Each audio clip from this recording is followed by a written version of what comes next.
Hello, I'm Angela Velasquez and welcome to This Weekend Review for September 14th, 2012 on Greenroofs TV. Project of the week is the J.L. McMillan Federal Building and U.S. Courthouse, built in 2011 in Florence, South Carolina. It is a project of the Federal Recovery Act of 2009 and joins the rankings of one of the largest green roofs in the southeast United States to date, and actually may be the largest in South Carolina. An extensive green roof system was selected due to the load constraints of the existing structure. About 51,000 plugs from Emerald Knoll Farms, including species of sedums, Delosperma, Talinum, and Allium, were planted, and 329 tons of lightweight stellite permatil growing medium at a 4-inch depth. Staging this project was especially challenging because the courthouse remained open during its construction. The crane was frequently moved to accommodate employee parking, and a few night shifts were necessary to access one side of the building. Lifting 220 crane bags of growing media to a 5-story roof could have been a logistical nightmare, but the team at Living Roofs, Inc. executed the entire installation with no serious complications. To learn more about the J.L. McMillan Federal Building and U.S. Courthouse, click on our Project of the Week photo on our homepage.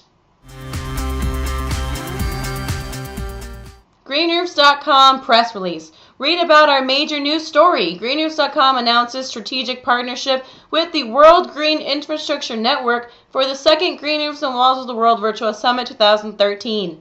Linda S. Velasquez, founder and publisher of Greenroofs.com, says last year's groundbreaking Green Roofs and Walls of the World Virtual Summit 2011 was an exciting first in our industry. Greenroofs.com is very proud of our trend-setting online conference, and we're absolutely delighted to be partnering this year with Wigan, who will bring an even greater international audience to our world stage. 2013's Virtual Summit Alliance with Wigan allows us to optimize resources and promote leading-edge information in a multilingual format. And Tanya Mueller-Garcia, Vice President of Wigan, says, the World Green Infrastructure Network is delighted to be co-organizing the second virtual summit, a cutting-edge event giving people worldwide the opportunity to learn about green roofs and walls, as well as the opportunity to interact with leading trendsetters. You will without doubt find valuable information regarding green roofs and walls, from public policies and latest investigations to the most innovative projects. Be a part of the next great virtual summit. Make sure to read the entire press release on our homepage. Advertiser press release. Skyland USA Rooflite introduces the Green Roof Media Calculator. Vegetal ID introduces HydroPack, an optimal solution for stormwater management in North America. Over at Sky Gardens, check out Linda's latest posts. Don't miss the early bird discount for Cities Alive this September 15th. And Greenroofs.com's This Week in Review on Greenroofs TV for August 31st and September 7th, 2012. Also, don't miss our latest guest post by Dr. Payam Barami, who writes CTBUHII team wins grant for Greenwall facade research.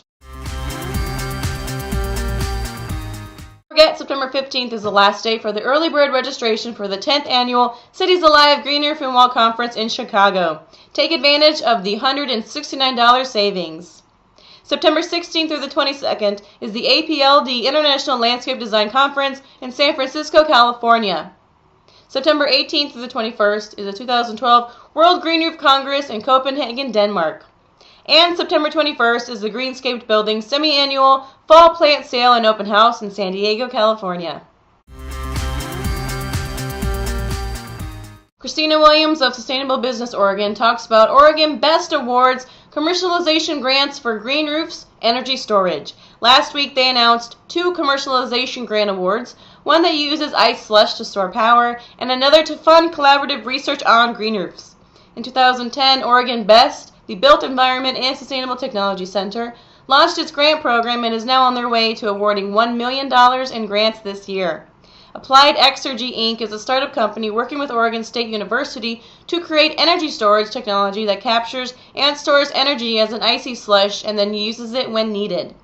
A Portland eco-roof startup, Columbia Green Technologies, whom we've reported on before, will use their grant to fund their work with Portland State University researchers to measure and track how eco-roof systems manage stormwater runoff in urban settings.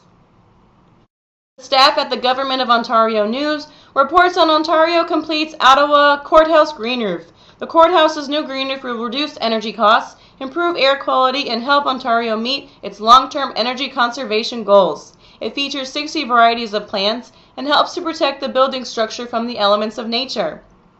70,000 square feet of green space total the 26 separate multi-elevated green roofs that all contribute in helping to keep Ottawa's air clean. The McGuinty government believes that investing in infrastructure is part of the plan to create jobs for Ontarians and strengthen their economy. A strong economy protects the services that mean the most to families, healthcare, and education. To learn more about these stories and new ones posted daily, go to our In the News or Newslinks section of our website. Send us your green articles, videos, and images to editor@greenroofs.com and share your green or greenroll info with the world. Make sure to keep up with everything greenroofs.com by following us on Twitter, liking us on Facebook, being a member of our network on LinkedIn, and subscribing to our Greenroofs 3 channel on YouTube. This has been This Week in Review for September 14th, 2012 on Greenroofs TV. I'm Angeli Velasquez, and I'll see you next week. This week's episode is sponsored by the Green Roof Directory, brought to you by greenroofs.com.